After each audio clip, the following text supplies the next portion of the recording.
Bienvenue sur Fil Horizon. À présent que je vous ai partagé mon point de vue sur l'approche systémique dans le podcast précédent, je vais vous partager une illustration en prenant un système, un exemple de système, et cela va vous faire comprendre pourquoi certains ont des rôles que d'autres n'ont pas.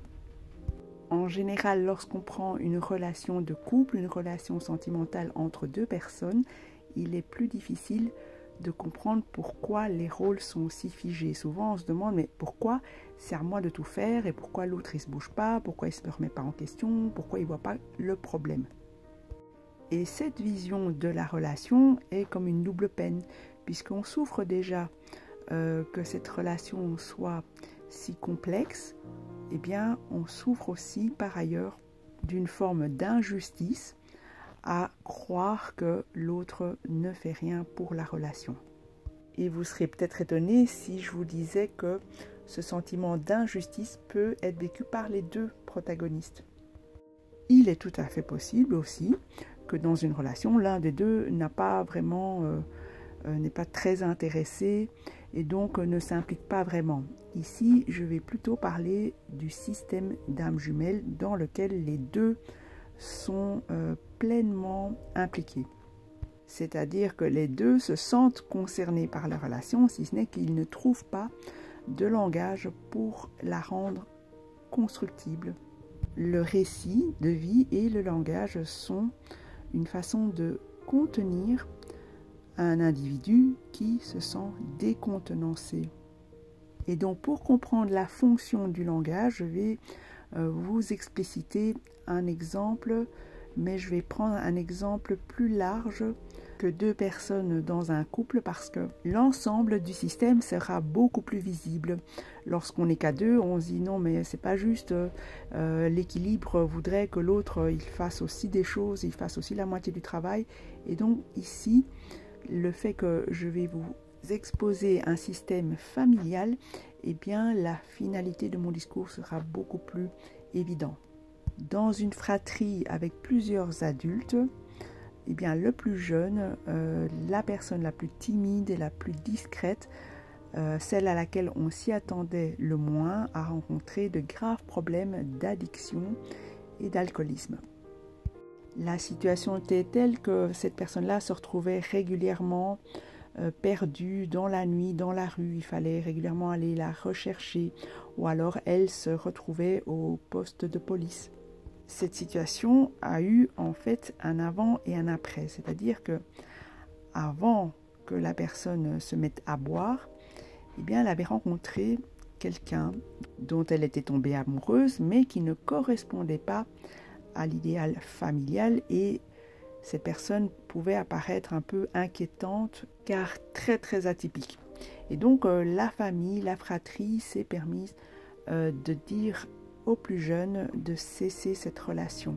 Dans une réunion familiale à ce sujet, tout le monde y a mis de son grain de sel, tout le monde y a fait part de ses craintes, de ses peurs, de ses angoisses, à tel point que cette réunion familiale s'est terminée en menaces, en hurlements et en pleurs.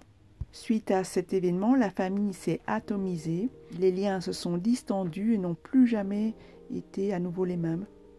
Et le plus jeune des enfants de la famille a donc commencé à boire de façon beaucoup plus fréquente, au point de ne plus pouvoir se passer d'alcool et de commencer à boire dès le matin et jusqu'à pas d'heure. Et donc, si on fait le choix d'observer simplement le symptôme, c'est-à-dire qu'on voit le membre de la famille qui exprime en fait un mal-être, on pourrait se dire qu'il ou elle fait sacrément chier tout le monde et qu'il ou elle pourrait se prendre en charge et aller faire une cure.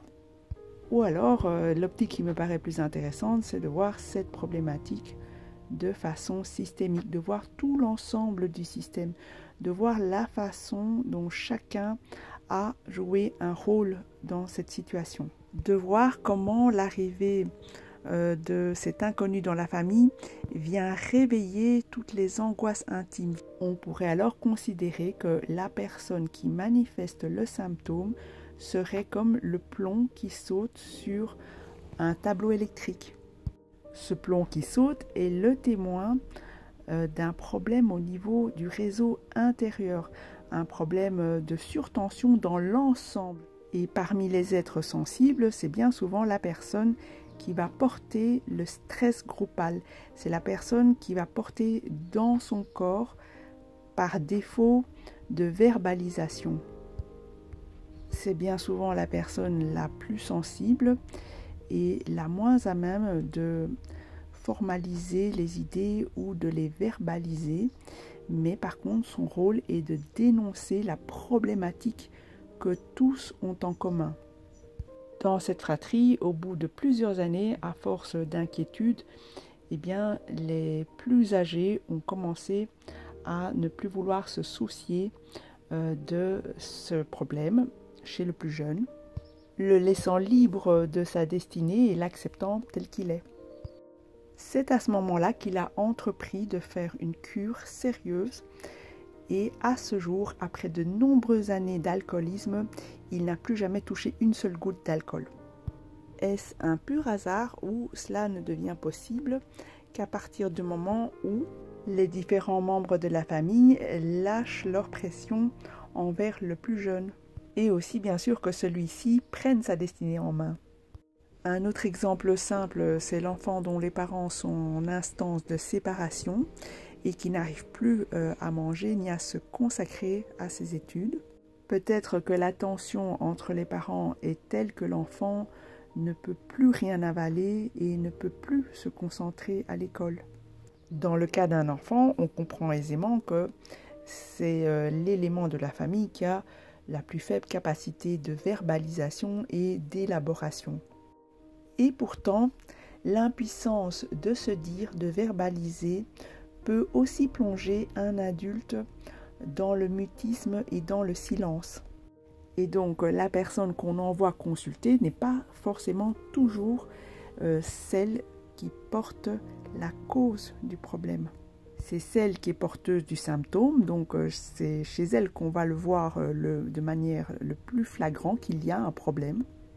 Mais ce n'est pas exclusivement par son biais à elle qu'on va pouvoir résoudre l'ensemble de la problématique, puisqu'elle est plus large. Parfois, dans certains cas, il s'agit du bon patient et dans d'autres cas, on ne s'adresse pas à la bonne personne, ce qui peut expliquer les impasses en thérapie. Et donc à présent, j'espère que vous percevez un peu mieux pourquoi dans un duo d'âmes jumelles, eh bien, il y en a un dont le rôle est de mettre en lumière la problématique commune, la problématique qui concerne tout le monde, pas que lui, car il porte véritablement le stress groupal dans son corps, c'est-à-dire qu'avec sa sensibilité, le stress s'inscrit dans son corps et s'exprime à travers son corps. Et cela peut aller jusqu'à la maladie, donc lorsqu'on ne sait pas mettre des mots sur ces mots. Ce qui ne veut pas du tout dire qu'il est parfait et qu'il a tous les droits de faire et d'exprimer tout ce qu'il veut. Ici, on essaye simplement d'observer par qui, dans le système, le stress va s'exprimer, s'évacuer. Et donc, forcément, ce sera à l'autre d'élaborer la problématique commune pour libérer l'ensemble du système. Dans un duo d'âmes avec des polarités différentes, eh bien, souvent l'autre est plus à même de mentaliser, formaliser les choses, d'élaborer. Et lorsqu'on se dit que c'est injuste, que c'est toujours à soi de le faire et que l'autre il fout rien, eh bien questionnez-vous, est-ce que c'est si juste que ça que l'autre ait à porter le stress dans son corps pendant que tout cela puisse se libérer? Est-ce que c'est si juste que ça que l'autre soit toujours le même plomb qui saute sur le tableau électrique en surtension? Ce qui est exprimé, ce peut être quelque chose dans la systémie du duo d'âme, mais plus largement aussi dans l'ensemble de son groupe d'appartenance, c'est-à-dire ses proches, ses amis, sa famille, voire même ses collègues. Ce que j'apprécie dans cette vision, c'est vraiment le travail d'équipe. Et donc, en ce sens, je trouve que chacun a véritablement un rôle important dans le système. Il n'est pas question de croire que l'un fait quelque chose et l'autre ne fait rien. Tout le monde participe en quelque sorte à libérer le système d'une tension intérieure. Soit tout le monde s'en sort ensemble, main dans la main, ou personne n'y arrive. Mais ce n'est pas de la comptabilité, c'est pas moi je fournis ça, toi tu as intérêt à fournir autant. Ce n'est pas tout à fait comme ça qu'on observe un système. C'est-à-dire que les enjeux implicites et intérieurs sont multiples et ils sont subtils surtout, inconscients bien souvent. Et donc je ne crois pas qu'on puisse véritablement trouver une issue avec une vision linéaire sur la somme d'efforts considérés par l'une des parties, c'est-à-dire que l'une des parties décréterait pour tout le monde que ce serait le même effort à fournir. Or, l'effort de chacun s'exprime de façon totalement différente.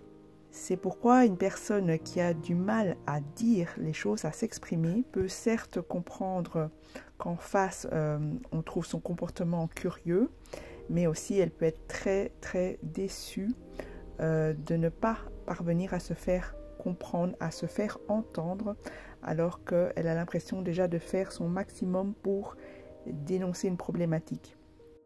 Je me répète ici, je parle vraiment des relations où tout le monde est impliqué. Je ne parle pas des relations abusives où la personne que vous pensez être évitante abuse tout simplement de votre gentillesse. Pour le vérifier et être dans un certain discernement, eh bien, je vous suggère d'appliquer les codes justes, la présence juste. Parmi les codes justes, eh bien, on s'accorde autant d'amour à soi qu'à l'extérieur. Si on va donner trop sur l'extérieur, eh bien, on ouvre malgré soi la porte aux abus. Et dans un duodame, précisément, lorsqu'on donne plus que 50% à la personne qu'on aime, on lui donne la fausse impression qu'on a un surplus d'amour. Et donc, ça donne un peu l'impression qu'on est hyper vaillante, hyper forte et qu'on n'a pas besoin de ce surplus. Et donc, que fait la personne? Elle va le redistribuer sur l'extérieur, à d'autres personnes. Et cela, c'est quelque part la vision en système qui permet de s'en apercevoir. Autrement, c'est tout à fait contre-intuitif. On est bien souvent tenté de croire que tout l'amour qu'on donne en surplus à l'autre, il va nous le rendre. Eh bien, avez-vous remarqué que ce n'est pas tout à fait juste? Et donc, en résumé, chacun a une position particulière dans un système, chacun a des ressources et un rôle à jouer dans ce système. Si cette façon d'approcher le duodame jumelle vous intéresse, eh bien n'hésitez pas à nous rejoindre dans les ateliers en ligne. Pour plus d'informations ou pour une inscription, c'est sur filhorizon@gmail.com.